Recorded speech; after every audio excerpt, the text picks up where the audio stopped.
ओम नमः भगवते वासुदेवाय। ओम नमः भगवते वासुदेवाय। ओम नमः भगवते वासुदेवाय। श्रीमद्भागवत गीता যথাযথ অষ্টাদশ অধ্যায় মোক্ষ যোগ শ্লোক 48। सहजं कर्म कौन्तेय सदोषामपि न त्यजेत् सर्वारम्भा हि दोषेण धूमेनाग्निरिवावृता। सहजम सहजात कर्म कर्म कौन्तेय हे कुन्ती पुत्र सदोषम दोषयुक्त अपि हलेও নয় ত্যাগ করা উচিত সর্বারম্ভা সমস্ত কর্ম হি যেহেতু দোষেন দোষের দ্বারা ধূমেন ধূমের দ্বারা অগ্নি অগ্নি ইব যেমন আবৃতা আবৃত। অনুবাদ। হে কন্তেয়, সহজাত কর্ম দোষযুক্ত হলো ত্যাগ করা উচিত নয়। যেহেতু অগ্নি যেমন ধূমের দ্বারা আবৃত থাকে তেমন এই সমস্ত কর্মে দোষের দ্বারা আবৃত থাকে। তাৎপর্য, মায়াবদ্ধ জীবনে সব কাজই জরা প্রকৃতির গুণের দ্বারা কলুষিত।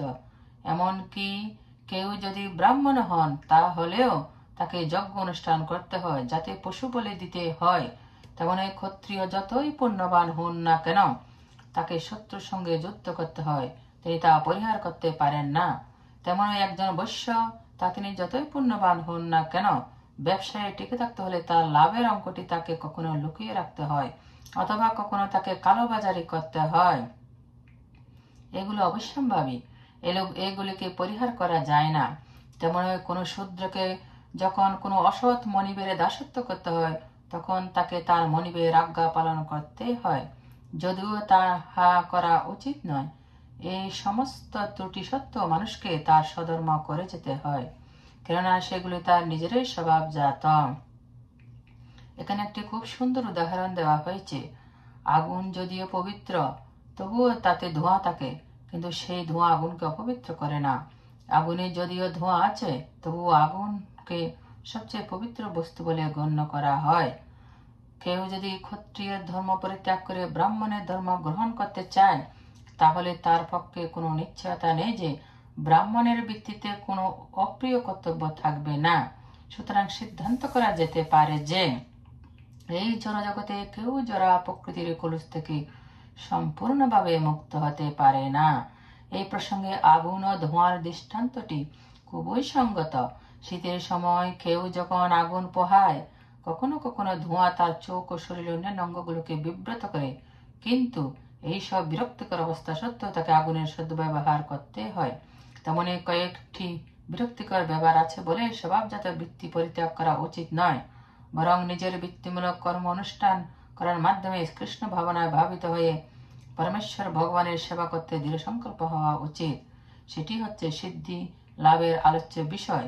পরমেশ্বর ভগবানের সন্তুষ্টি বিধানের জন্য যখন কোনো বিশেষ বৃত্তিমূলক কর্ম অনুষ্ঠিত হয় তখন সেই বিশেষ কর্মের সমস্ত ত্রুটিগুলি পবিত্র হয়ে যায়। ভগবানের সেবায় যুক্ত হওয়ার ফলে কর্মফল যখন পবিত্র হয়ে যায় তখন মানুষ অন্তরে আত্মাকে দর্শন করে এবং সেটি হচ্ছে আত্ম উপলব্ধি। শ্লোক 49।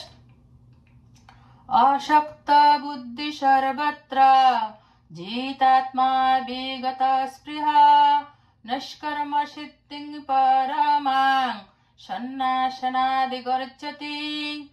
অশক্ত বুদ্ধি আসক্তি শূন্য বুদ্ধি সর্বত্র সর্বত্র জিতাত্মা সংযত চিত্ত বিগত স্পৃহা স্পৃহা শূন্য ব্যক্তি নষ্কর্ম সিদ্ধিম নষ্কর্ম রূপ সিদ্ধি পরমাম পরম সন্ন্যাসেন স্বরূপত কর্মত্যাগ দ্বারা অধিগচ্ছতি লাভ করেন। অনুবাদ।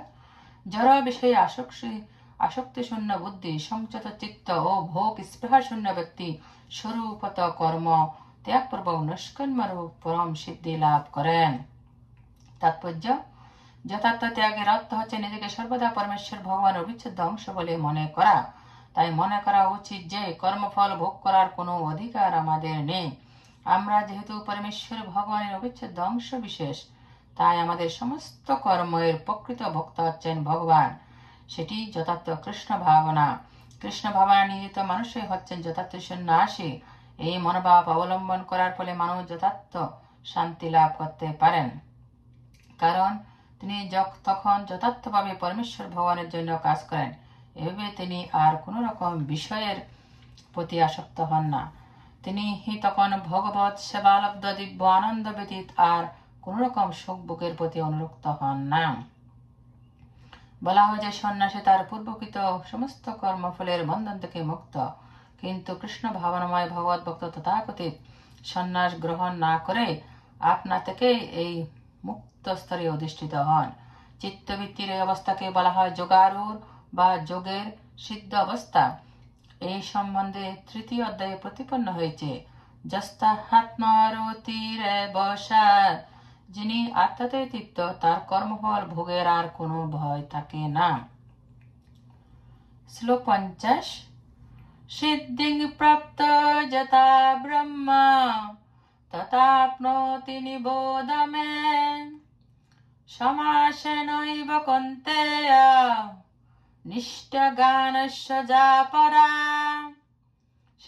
সিদ্ধি প্রাপ্ত লাভ করে যথা যেভাবে ব্রহ্মকে তথা তা আপনতি লাভ করেন, নিবোধ শ্রবণ কর, মে আমার কাছে, সমাসেন সংক্ষেপে অবশ্যই, কুন্তে হে কুন্তি পুত্র, নিষ্ঠাস্থ জ্ঞানস্য জ্ঞানের যা যা পরা অপাকৃত।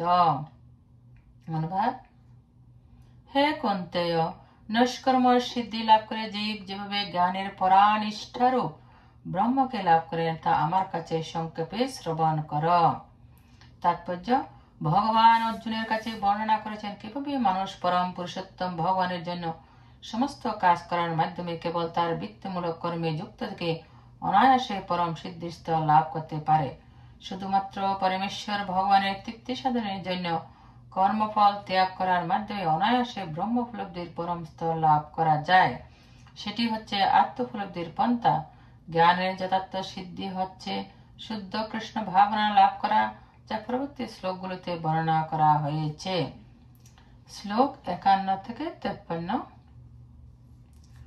বুদ্ধা বিশুদ্ধয়া যুক্ত ধীতাত্মানং নিয়ম্য চ শব্দাদীন বিষয়াং ত্যক্তা রাগ দেশ বুধস্য চ বিবিক্ত সেবি লঙ্ঘাসি যত বাক্কায় মানস ধ্যান যুগ পর নিত্যং বৈরাগ্যং সমুপাশ্রিতম অহংকারং বলং দর্পং কামং ক্রোধং পরিগ্রহম বিমুচ্য নির্মম শান্ত ব্রহ্ম ভূয়ায় কল্পতে।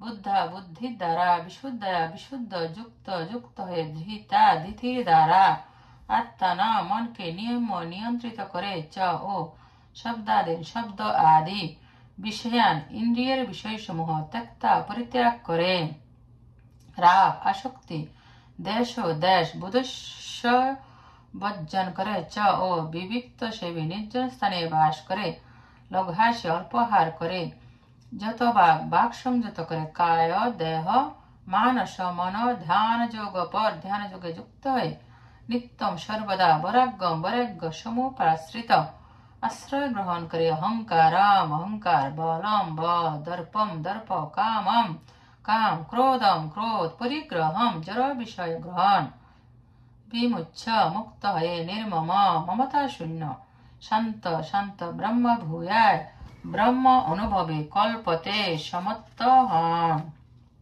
অনুবাদ: বিশুদ্ধ বুদ্ধিযুক্ত হয়ে মনকে ধীরের দ্বারা নিয়ন্ত্রিত করে, শব্দ আদি ইন্দ্রিয় বিষয়সমূহ পরিত্যাগ করে, রাগ ও দেশ বর্জন করে, নির্জন স্থানে বাস করে, অল্প আহার করে, দেহ মন ও বাক সংযত করে, সর্বদা ধ্যান যোগে যুক্ত হয়ে বৈরাগ্য আশ্রয় করে, অহংকার বল দর্প কাম ক্রোধ পরিগ্রহ থেকে সম্পূর্ণরূপে মুক্ত হয়ে, মমত্ব বোধশূন্য শান্ত পুরুষ ব্রহ্ম অনুভবে সমর্থ হন। তাৎপর্য: বুদ্ধির সাহায্যে নির্মল হলে মানুষ সত্যগুণে অধিষ্ঠিত হন। এভাবেই মানুষ চিত্তবৃত্তিকে নিয়ন্ত্রণ করে সদা সর্বদাই সমাধিস্থ থাকেন। তখন আর তিনি ইন্দ্রিয় তর্পণের বিষয়ের প্রতি আসক্ত হন না, এবং তখন তিনি তার কাজকর্মে রাগ ও দেশ থেকে মুক্ত হন। এই ধরনের নিরাসক্ত মানুষ স্বভাবতই নিরিবিলি জায়গায় থাকতে ভালোবাসেন। তিনি প্রয়োজনের অতিরিক্ত আহার করেন না, এবং তিনি তার দেহ মনের সমস্ত কার্যকলাপ নিয়ন্ত্রণ করে থাকেন। তখন আর তার মিথ্যা অহংকার থাকে না, কারণ তিনি তখন তার দেহকে তার স্বরূপ বলে মনে করেন না। নানা রকম জড় পদার্থ আহরণ করে তার দেহটিকে স্থূল ও শক্তিশালী করে তোলার কোনো বাসনাও তখন আর থাকে না। যেহেতু তখন আর তার দেহাত্ম বুদ্ধি থাকে না, তাই মিথ্যা দর্পও থাকে না। পরমেশ্বর ভগবানের কৃপায় মানুষ তখন যা পায় তাতে সন্তুষ্ট থাকেন, এবং ইন্দ্রিয় সুখ ভোগের অভাব হলে ক্রুদ্ধ হন না। ইন্দ্রিয়ের বিষয় আহরণ করার কোনো রকম প্রচেষ্টা তিনি তখন করেন না। এভাবে মানুষ যখন সর্বতভাবে অহংকার মুক্ত হন, তখন তিনি সমস্ত জড় বিষয়ের প্রতি অনাসক্ত হন, এবং সেটি হচ্ছে ব্রহ্ম অনুভবের স্তর। সে স্তরকে বলা হয় ব্রহ্মভূত স্তর। মানুষ যখন জড় জীবনের বন্ধন থেকে মুক্ত হন, তখন তিনি শান্ত হন এবং কোনো কিছুতে আর ক্ষুব্ধ হন না। ভগবদ গীতায় সেই কথা ব্যাখ্যা করা বলা হয়েছে, আপূজ্যমানমচলপতিষ্ঠং সমুদ্রমাপপ্রবশ্যন্তি যদ্বৎ যদ্বৎ কামাজং প্রবিশন্তি সর্বে স শান্তিমাপ্নোতি ন কামকামী। বিষয়কামী ব্যক্তি কখনো শান্তি লাভ করে না। জলরাশি যেমন সদা পরিপূর্ণ এবং স্থির সমুদ্রে প্রবেশ করেও তাকে ক্ষোভিত করতে পারে না, কামসমূহ তেমন কোনো স্থিতপ্রজ্ঞ ব্যক্তিতে প্রবিষ্ট হয়েও তাকে বিক্ষুব্ধ করতে পারে না। এত তিনি শান্তি লাভ করেন।